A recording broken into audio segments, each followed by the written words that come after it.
Hi, this is Jason from Horrific Nightmares, and welcome back to the Fangoria Movie Challenge. This is the segment I've been doing with my good buddy, Joe the Horror Man, where we're not only going to watch, but also review all 101 movies Fangoria thinks we should have seen. Today we're going to be talking about one of my favorites, Christmas Evil. Now, I'm not going to do this as a typical review because I did review this once before on my channel for the 12 Days of Christmas, and I will link that in the description box below. I'm just going to run through this real quick. Christmas Evil is a 1980 film, also titled You Better Watch Out. And depending on what cut of the movie you have, it could run 100 minutes or it could run 94 minutes. Now, this was written and directed by Lewis Jackson and stars Brandon Maggart as Henry Spalding, Jeffrey Denham as Philip Spalding, and Diane Hull as Jackie Spalding. Budget was $850,000. This is John Waters' favorite Thanksgiving Christmas movie, and Kathleen Turner was actually considered for the part of Jackie, but they turned her down. Okay.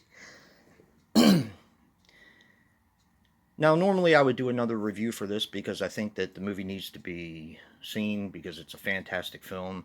But I wanted to talk about something a little bit different today, which is why I kind of ran through the typical stuff kind of quickly. One question, and I'm not going to get into a plot.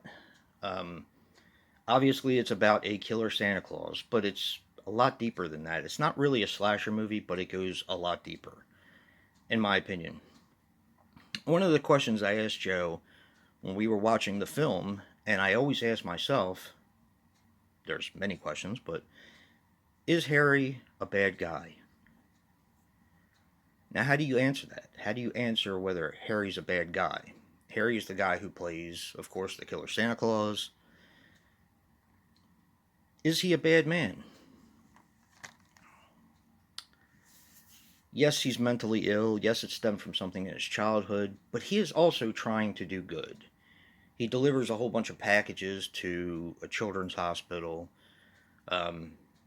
He kind of keeps an eye on the kids, which is in a way kind of creepy and in a way kind of childlike, to put them on the good list and the good list and the naughty list, and writing down things that they do, like Moss has Moss.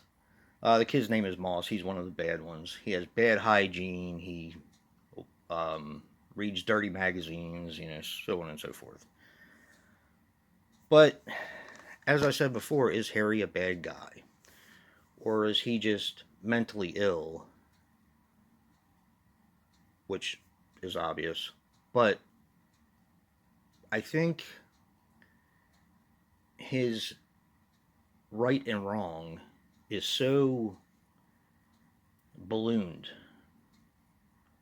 that there's not much room for gray area. Either you're good or you're bad, and that's how it is. And I think that has a lot to do with his mental illness. Now, the guy who plays him, Brandon Maggart, does a fantastic job. This has gore, this has kills, and everything like that, but I think it's not just a slasher movie. It goes a lot deeper than that because, in a way, you're kind of rooting for Harry to do good things and to be a good dude and to be like Santa Claus is supposed to be. I mean, supposed to be, yeah. The idea of Santa Claus. And then the other question I always ask myself is, what exactly does the ending mean? And we're going to get into spoilers here, which I never do. But if you haven't seen this movie, it's from 1980. Turn it off now, my review, and go watch it. It's such a good film. Okay, now for the spoiler time. Harry drives around in a van that's painted up like a sleigh in order to deliver presents to good children and deliver the bad stuff to the naughty children. When he is confronted by the townspeople for killing people, kind of like Frankenstein, where they have torches and stuff like that, he is run off the road off kind of like not like it's sort of like a bridge, but it's like an embankment. And the van that he has, rather than going into the water, starts to fly and flies away like a sleigh. What exactly does that mean? Is that Harry's final look at himself as Santa Claus, and the van actually does go into the harbor or whatever, or does it mean something else? A lot of people say if you look at it as the way it is, where it flies away, then you're an optimist. Some people say if you look at it where it goes into the harbor, you're a pessimist. I just think that they wanted to, since it's a Christmas movie at heart, it really is. I think they wanted to have that last bit of magic in the film. Because there are little spurts of magic during this film. In the beginning, when he sees his mom messing around with Santa Claus, you see Santa Claus earlier, and he actually disappears up through the chimney. Is that real, or is that Harry's mind playing tricks on him? A lot of questions about this film, and I do think it's deeper than the ordinary slasher film. That's why it's one of my favorite Christmas movies. Now, a quick little story. When I rented this for the first time, I was very young. And I liked slasher movies, basically straight out slasher movies, like Friday the 13th, Halloween, Halloween 2, stuff like that. When I first rented this on VHS, back in the Stone Age, yes, um, I was disappointed in it because there were so many questions, because it was so different. And it wasn't just a straight slasher film. It was more like a character study, or a study of good versus evil, of Santa trying to be good and failing. Um, I don't know. Second time I rented it, I automatically fell in love with it, and it turns out it's like one of my favorite Christmas movies ever. Um, so, yeah. Thanks for indulging me. There's a lot I wanted to say about this film that didn't have to do with facts and figures and stuff like that. Just wanted to talk about it a little bit because it does raise a lot of questions in my mind, and it's just a brilliant film, in my opinion.